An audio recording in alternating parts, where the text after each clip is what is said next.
Hi there, this is April And Linda. from Blacksburg Bell, and we're here for another Happy Hour Friday. Yes, we are, April. And in fact, it's our second one. We're celebrating today with champagne. Cheers. Cheers.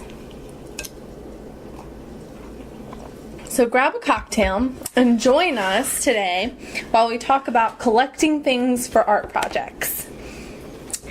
You want to start us out? Yeah, I think we should discuss where you should start collecting things and why you're collecting them. Because if you just randomly start collecting things, then you have what April calls a lot of clutter. Yes. And when you do that, then you really don't know what you have. Right. So, where should you begin collecting for your projects? Do you want to go buy them at a store? In certain cases, I think it would call for that if you couldn't find it somewhere else. Mm-hmm. My favorite place is a yard sale or an auction or a thrift shop. And you can find amazing things there, things that spark your imagination far beyond what you would find at a retail store. And if you just collect things from your everyday life. For instance, I do a lot of scrapbooking and mixed media, so I will collect movie tickets or receipts or junk mail or just anything that I think would be cool to keep for a scrapbook or to put on the background of a mixed media collage. You know, I used to do that when I was a teenager. I would save tickets, corsages, things like that. And it's true, you can build a stockpile of fond memories that way and make something interesting and very... Is treasurable a word? I don't know. Treasurable for your life. I don't think so. Okay, look it up. Look it up. All right. Okay. So, April, you said what you collect. Mm-hmm. And, you know, sometimes you have to collect things that just make you happy. Mm-hmm. And if you surround your things with objects that make you happy, obviously, you're going to be happy. Surround your things with things.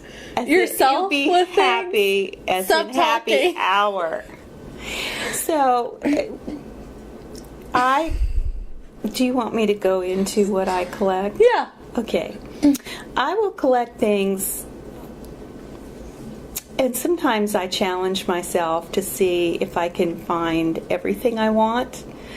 And sometimes I meet that challenge, and sometimes I don't. What does that even mean?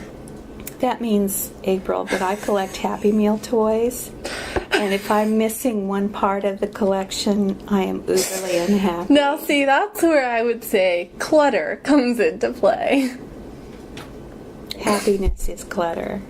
No, it's not. I agree, April. I agree. Don't get fired up. Okay. So, how do you store your things, April? Okay. So I store, for instance, the things that I collect for scrapbooking. I have one photo box that I put things into. And most everything fits into that. And then when that starts to get full, I realize, hey, I need to either make a scrapbook or get rid of some of the stuff or use it in my art or whatever. And then I also have a basket that sits on my craft bench that I put in all types of scrap paper and ribbons and just anything really that I think would be cool on a mixed media background. And then I just hunt through that. And if it gets too full, a lot of times what I'll do is I have this gift tag punch, and I'll just go through and punch out a bunch of gift tags that I can use on different things out of a bunch of the papers. And then that gets rid of some of it. And then what do you do with all those gift tags? I'll use them on our products, or I will use them in art or in scrapbooks or whatever, but it keeps them a lot more neat. Mm-hmm. Okay. I think that you're right, April. If you stay organized about storing your collectibles, then you're more apt to use them. Mm-hmm. And what a great philosophy to say, this stockpile is getting pretty big. How can I manage it? and you seem to manage it very well that way. What about you? How do you manage? April's By laughing. storing things in our basement. That's how April's she manages laughing it. because I'm older than she is, and of course I've been collecting longer than she has. And it's to her advantage to be young and not have as much stuff to organize or store or create with. Excuse. However, I do store Excuse. my things as well, April, and I store them in, well, can I show you Yeah. one thing? Okay. I have right here a tray. Don't knock the video camera. Oh, that's right. Did I move it? Yes. Hello. I have a tray here of things that I use for calligraphy. I've got a small Bible, I've got a book of quotes, I've got some smaller books in here that I've gotten at yard sales. I keep my pens in here, templates, colored pencils, everything I would need for a calligraphy project. And so I know right away if my brain says, Linda, you're going to do a calligraphy project, then I go right for this box, and it has dividers. I think this was for silverware or something like that in its former life.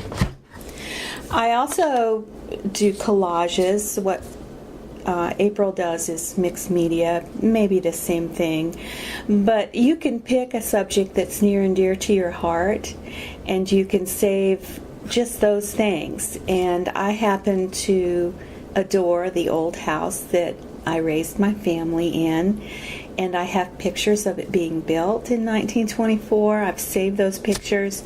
And of course, sometimes you don't want to use pictures in your actual art, so photocopies are nice. You can color on those with your colored pencils.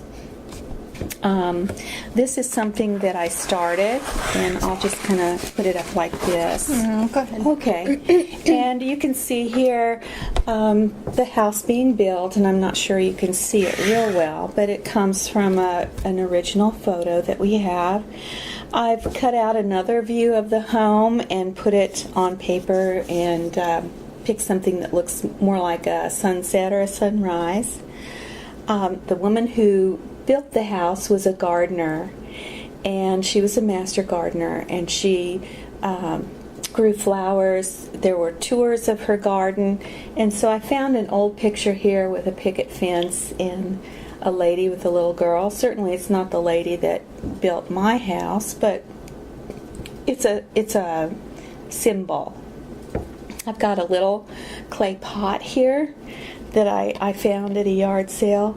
This is a postmark from 1924 in Blacksburg, which signifies when the house was built.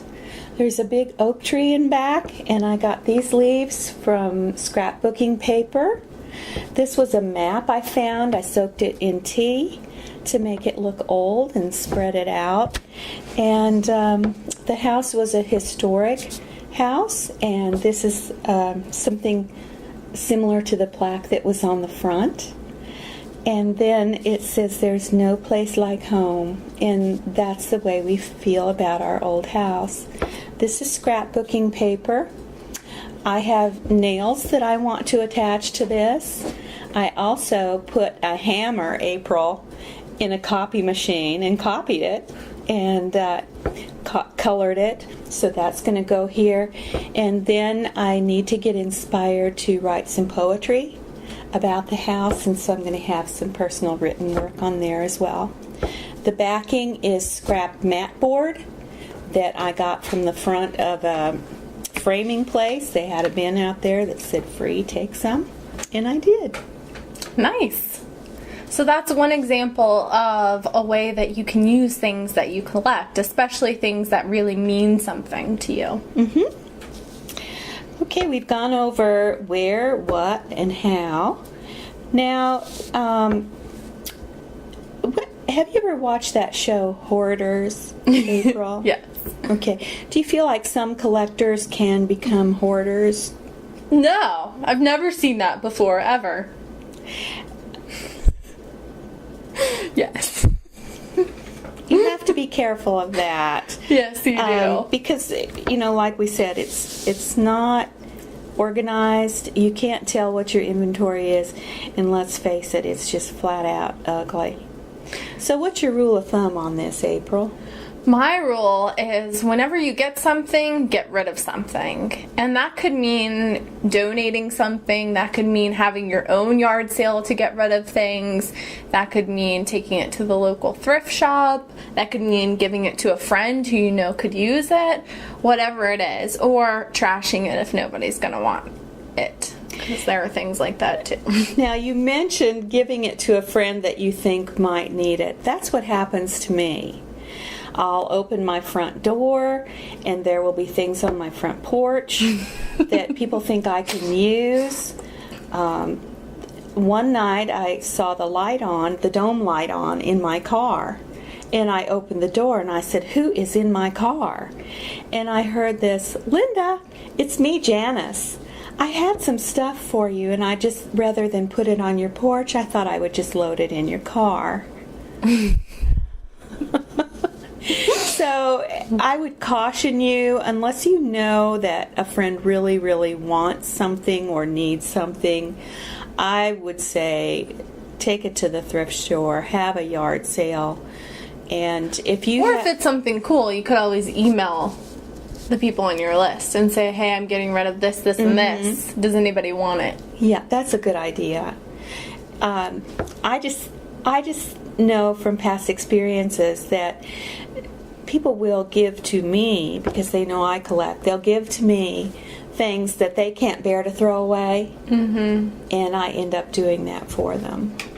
Yeah. So I think April has a good rule of thumb there. I mean, I think that even, not just when you're collecting something, but even when you're just buying something. Like this past weekend, I bought some new underwear, so I got rid of some underwear. Because that's just what you do. Sorry you're sharing that with them, because they love it. Do you collect underwear? No! Okay, I'm just saying, with any purchase that you make, you should think about getting rid of something, or else you might end up surrounded by too much crap. Like old underwear. Are we done? Because we're talking about unmentionables now, April. Okay, so we're going to wrap up this Happy Hour Friday with our champagne. Yes. Cheers. Cheers. And hopefully the things that you collect will be the bubbly in your life. Bye. Bye.